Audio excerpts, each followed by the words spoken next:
guys, so it's me Elaine, and for today's video, I am going to cook buffalo wings chicken.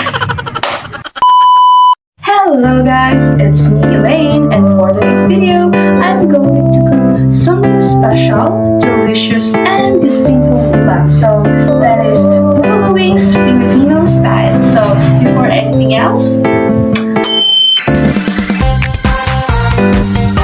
at nakuha pa talagang sumayaw saya. At this moment ay nag-aayos na nga ako ng hairnet at apron dahil pamprotekta sa laban. Char! Smile, Ana! And here's the list of ingredients. Ang una kong ginawa ay hinugasan ang ating manok na ninakaw sa kapitbahay. Halos 2 hugas ko nga rin ito para ma-sure na malinis talaga. Tapos kinuha ko na din ang mahiwagang sangkalan at kutsilyo na gagamitin sa panghiwa, syempre. So, inalis ko yung dulo ng pakpak para siguradong di na makakalipad. Sobra-sobra ka naman yata, Elaine. At pagkatapos kong alisin ang dulo ng mga pakpak, ay hiniwa ko naman sa 2 ang chicken wings para naman madaling maluto kagad. Pero nagpalit pa talaga ako ng kutsilyo kasi pag hindi talaga para sa'yo, huwag mo nang ipilit. Masasaktan ka lang. Eme, hiwa there, hiwa everywhere. And tapos na nga ako maghiwa-hiwa. So, sa nakikita nyo, meron akong hinihiwa-hiwa dito at ito yung garlic powder na nabili ko sa palengke na tumigas. So, pinibs-cubes ko lamang ito para hindi na ako mahirapan mamaya. So, ayun, sinunod ko naman ang itlog ng manok na aking kinatay. Sana naman ay mapatawad ako ng kapitbahay. Sinimulan ko nang lagyan ng asin, paminta, kalamansi, garlic powder na yung kinubs-cubes ko, at paprika. Kumuha na din ako ng gloves para naman mahalo ko ng mabuti ang mga seasonings na aking inilagay sa manok. So, halo-halo there, halo-halo everywhere. so then let's add cornstarch. So this is 1/2 cup. So, ayun, nag-add na din ako ng cornstarch. Syempre naman, ihalo-halo lang natin yan.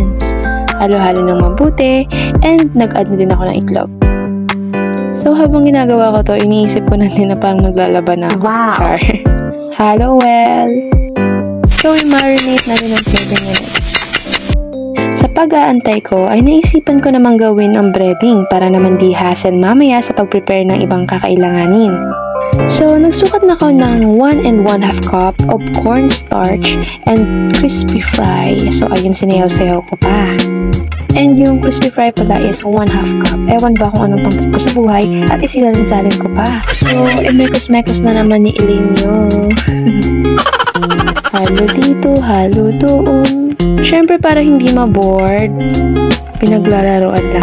At pagkatapos ko namang paghaluin ang 2 dry ingredients, ay naisipan kong sumayaw-sayaw. Siyempre, para hindi ma-bored, baka naman kasi maging malungkot pa ako at madami yung pagtimpla ko, diba? At siyempre, papangit ang lasa nun.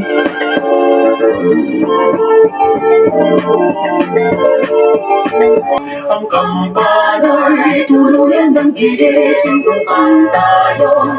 Lahat ay manalangin ang bende. Tau-tau makulog ka.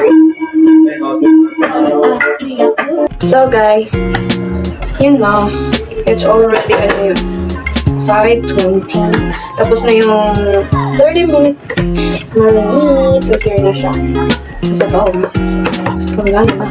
Okay, next steps na tayo. So guys, I have here the ating dinaming meat and also our breading. So yung dry ingredients natin, guys. So yung dry ingredients natin, guys, nandito. So yung yung 2 cups of cornstarch. Ay, 1 and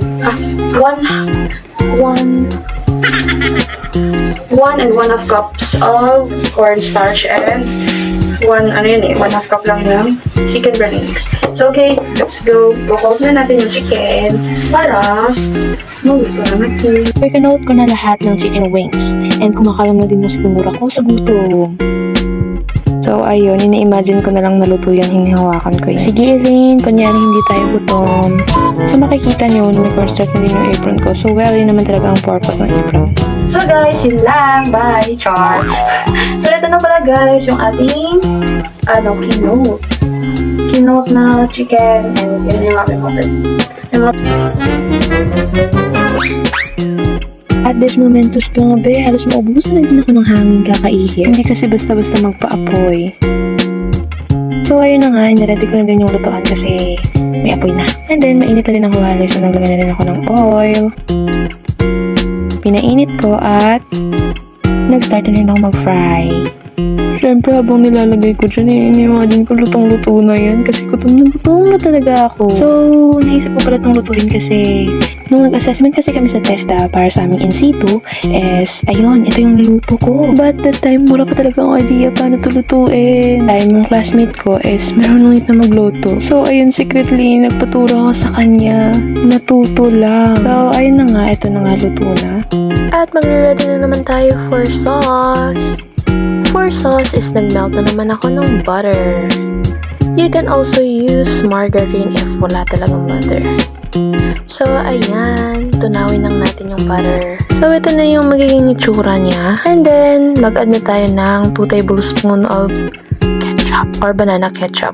Hindi ko na pala na-videohan kasi nahihirapan ako, one hand lang ako. Nag-add na rin ako dyan ng hot sauce. Depende yun sa inyo kung ilang kutsarang ilalagay nyo. And then, naglagay na din ako ng soy sauce. 1 tablespoon yun. Then, ihalo-halo lang natin. Then, mag-add na tayo ng sugar. 2 tablespoon din yan.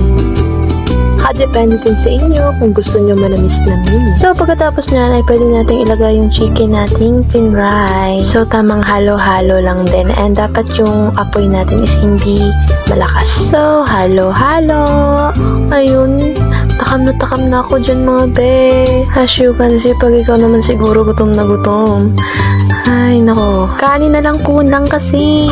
So, dito pwede na natin kunin. And this time, magre-ready na tayo ng dipping sauce. So, magre-ready na tayo ng mayonnaise. Depende din sa inyo kung gaano karami ang niluto nyo. And syempre, mag-add na tayo ng paminta at salt. Tapos, minced garlic. Mix. O, diba? Bongga. You can also add fresh milk. Siguro mga 2 tablespoons. So, yun nga guys. I'm done na din. And it's already anong oras na din. Gabi na. So, ito na. So, anong gagawin natin? Let's eat!